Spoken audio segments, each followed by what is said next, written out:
Hello friends, PCOS यानी पॉलीसिस्ट ovary syndrome, जिसे आम भाषा में पीसीओडी भी कहते हैं, ये एक ऐसी बीमारी है जिससे लगभग 27% महिलाएं सफ़र कर रही हैं।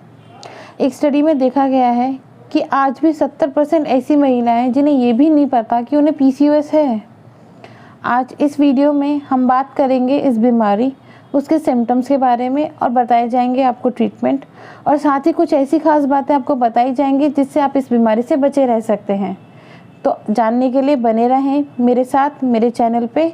मैं हूं प्रियंका सिंह और आप हमें देख रहे हैं हमारे YouTube channel health care pro tips पर।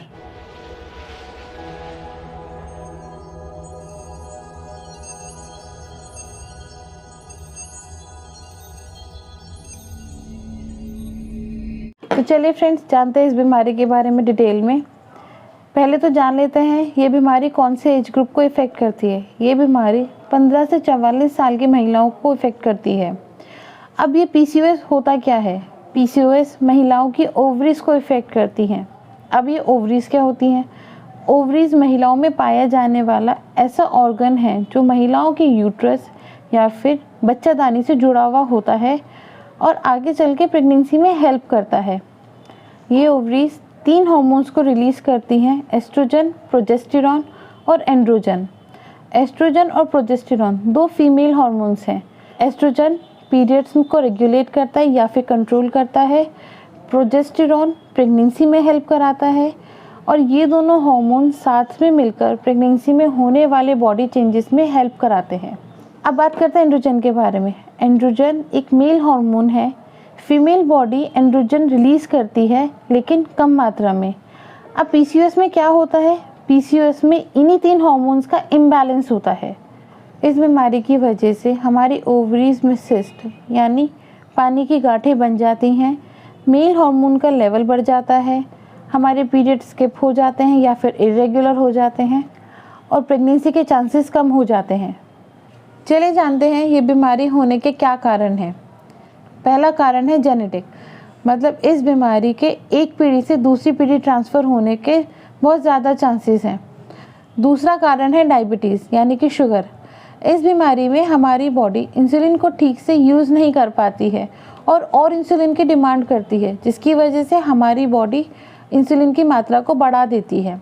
अब इंसुलिन की ज़्यादा मात्रा बढ़ने की वजह से हमारी ओवरीज में हार्मोन्स का डिसबैलेंस हो जाता है, और जैसे कि मैंने आपको बताया है अभी कि पीसीओएस होती ही हार्मोन इनबैलेंस की वजह से है। तीसरा कारण है ओबेसिटी यानी मोटापा। मोटापा होने की वजह से भी हार्मोनल इम्बैलेंसेस आते हैं। मोटापे की वजह से हमारी बॉडी में मेल हार्मोन्स का लेवल बढ़ जाता है, फीमेल हार्मोन्स का लेवल कम हो जाता है, जिसकी वजह से फीमेल एग्स ठीक से बन नहीं पाते हैं और आगे चल के प्रेगनेंसी में दिक्कतें आती हैं। तो चलिए बात करते हैं इस बीमारी के सिम्टम्स के बारे में, यानी कि कैसे पता लगाएं कि किसी महिला को पीसीओएस है। इसका पहला सिम्टम है इरेगुलर पीरियड्स। जैसे कि हमने आपको बताया कि एस्ट्रोजन हमारे पीरियड्स को रेगुलेट करता है। इस बीमारी में हार्मोनल इम्बैलेंस की वजह से एस्ट्रोजन का लेवल कम हो जाता है, जिसकी वजह से पीरियड्स में प्रॉब्लम आती है, इरेगुलर होते हैं या फिर वो स्किप होने लगते हैं। इसका दूसरा सिम्टम है हैवी ब्लीडिंग। ज़्यादा समय तक यूट्रस की लाइनिंग बनी रहने की वजह से जब भी महिला को पीरियड आएगा वो हैवी ही होगा। इसका अगला सिम्टम है unwanted hair growth. Male hormone androgen बढ़ने की वजह से फीमेल के चेहरे पे और बॉडी के कुछ पार्ट्स पर अनवांटेड हेयर ग्रोथ होने लगती है। इसका अगला सिम्टम है एक्ने। मेल हार्मोन बढ़ने की वजह से हमारी बॉडी नॉर्मल से ज़्यादा ऑयली होने लगती है और ऑयली होने की वजह से हमारे फेस पे, चेस्ट पे या फिर अपर बैक पे एक्ने आने लगते हैं। इसका अगला सिम्टम है ओवरवेट। इस कंडीशन में महिलाओं का अचानक से बिना किसी कारण वजन बढ़ने लगता है। अगला सिम्टम है हेयर फॉल।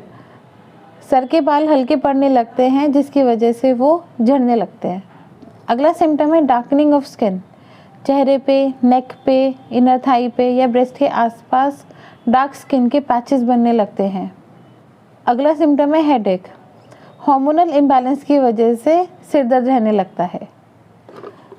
तो चलिए बात करते हैं पीसीओएस से होने वाली परेशानियों के बारे में। पहली परेशानी है इनफर्टिलिटी। इनफर्टिलिटी में हार्मोनल इम्बैलेंस की वजह से एग बनने बंद हो जाते हैं, जो आगे चलकर प्रेगनेंसी में दिक्कतें पैदा करते हैं। दूसरी परेशानी है मेटाबॉलिक सिंड्रोम। जैसे कि हमने आपको बताया कि 80% लेडीज़ ओवरवेटेड होती हैं। ओवरवेट होने की वजह से उनका शुगर लेवल बढ़ने लगता है, ब्लड प्रेशर बढ़ने लगता है, गुड कोलेस्ट्रॉल कम होने लगता है और बैड कोलेस्ट्रॉल बढ़ने लगता है। ये सारी दिक्कतें मिलकर बनाती हैं मेटाबॉलिक सिंड्रोम, जो आगे चलकर हार्ट डिजीज़, डायबिटीज़ और स्ट्रोक जैसी बीमारियां होने के चांसेस बढ़ा देती हैं।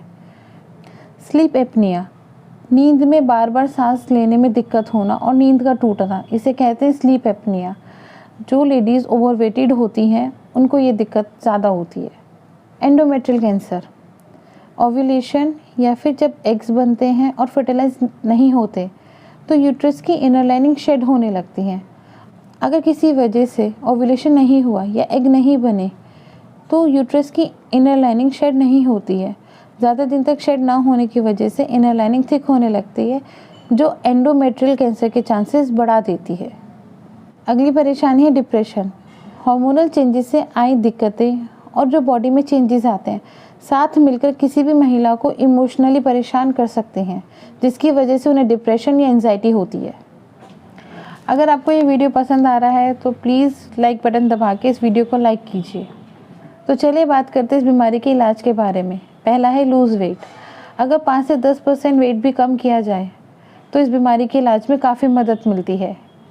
दूसरा है डाइट। डाइट में हमें हाई कार्बोहाइड्रेट फूड्स को अवॉइड करना है, जैसे कि आलू, मैंगो, बेरीज, मेलन और तला हुआ खाना। और हमें अपनी डाइट में लो कार्बोहाइड्रेट फूड्स को ऐड करना है, जैसे कि green vegetables, carrots, pineapple, eggs, multigrain और ओट्स। तीसरा है एक्सरसाइज और योगा।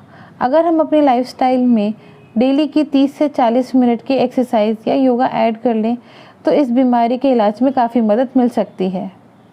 अगर हमारे बताए हुए तरीके से आपको आराम नहीं मिल रहा है तो जल्द ही किसी अच्छे डॉक्टर से कंसल्ट करें और उनकी बताई दवाइयों का उपयोग करें। अगर इस वीडियो में दी हुई जानकारी आपको पसंद आई हो तो इस वीडियो को लाइक करें।